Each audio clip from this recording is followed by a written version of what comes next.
اعوذ باللہ من الشیطان الرجیم بسم اللہ الرحمن الرحیم۔ معزز ناظرین السلام علیکم ورحمۃ اللہ وبرکاتہ۔ ناظرین، ہمارا فضائل اعمال کا گھر کی تعلیم کا سلسلہ جاری ہے۔ اسی کو آگے بڑھاتے ہوئے آج ہم فضائل اعمال کے حکایات صحابہ کے باب نمبر 11 سے واقعہ نمبر 6 جو ہے حضرت رافع رضی اللہ تعالیٰ عنہ اور حضرت جندوب رضی اللہ تعالیٰ عنہ کا مقابلہ پڑھیں گے۔ نبی کریم صلی اللہ علیہ وسلم کی عادت شریفہ یہ تھی کہ جب لڑائی کے لیے تشریف لے جاتے تو مدینہ منورہ سے باہر جانے کے بعد لشکر کا معائنہ فرماتے، ان کے احوال کو، ان کی ضرورتوں کو دیکھتے ہوئے اور لشکر کی اصلاح فرماتے، کم عمر بچوں کو واپس فرما دیتے۔ یہ حضرات شوق میں نکل پڑتے۔ چنانچہ احد کی لڑائی کے لیے جب تشریف لے جانا ہوا تو ایک موقع پر جا کر لشکر کا معائنہ فرمایا اور نو عمروں کو لڑک پن کی وجہ سے واپس فرما دیا، جس میں حضرات ذیل بھی تھے۔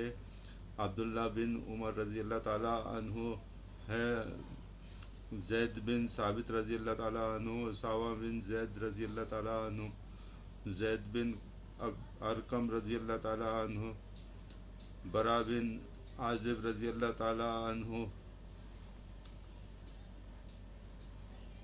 عمرو بن حزم رضی اللہ تعالیٰ عنہ، سعید بن زہیر رضی اللہ تعالیٰ عنہ، عرابہ بن اوس رضی اللہ تعالیٰ عنہ، ابو سعید خدری رضی اللہ تعالیٰ عنہ، سمرہ بن جندوب رضی اللہ تعالیٰ عنہ، رافع بن خدیج رضی اللہ تعالیٰ عنہ کی ان کی عمریں تقریباً 13 سال کی تھیں۔ جب ان کو واپسی کا حکم ہوا تو حضرت خدیجہ رضی اللہ تعالیٰ عنہ کی سفارش نے سفارش کی کہ اور عرض کیا کہ یا رسول اللہ، میرا لڑکا رافع تیر چلانا بہت اچھا جانتا ہے، اور خود رافع بھی اجازت سے اشتیاق میں ابھر کر کھڑے ہوتے تھے کہ قد لمبا معلوم ہو۔ حضور صلی اللہ علیہ وسلم نے اجازت عطا فرما دی تو سمرہ بن جندوب رضی اللہ تعالیٰ عنہ نے اپنے سوتیلے باپ مرہ بن سنان سے کہا کہ حضور صلی اللہ علیہ وسلم نے رافع کو تو اجازت مرمت فرما دی اور مجھے اجازت نہیں عطا فرمائی، حالانکہ میں رافع رضی اللہ تعالیٰ عنہ سے کبھی ہوں، اگر میرا ان سے مقابلہ ہو تو میں ان کو پچھاڑ دوں گا۔ حضور صلی اللہ علیہ وسلم نے دونوں کا مقابلہ کرایا تو سمرہ رضی اللہ تعالیٰ عنہ نے رافع کو واقعی پچھاڑ دیا، اس لیے حضور صلی اللہ علیہ وسلم نے سمرہ رضی اللہ تعالیٰ عنہ کو بھی اجازت عطا فرما دی۔ اس کے بعد اور بچوں نے بھی کوشش کی اور بعضوں کو اور بھی اجازت مل گئی۔ اسی سلسلے میں رات ہو گئی۔ حضور صلی اللہ علیہ وسلم نے تمام لشکر کی حفاظت کا انتظام فرمایا اور 50 آدمیوں کو پورے لشکر کی حفاظت کے واسطے متعین فرمایا۔ اس کے بعد ارشاد فرمایا کہ ہماری حفاظت کون کرے گا؟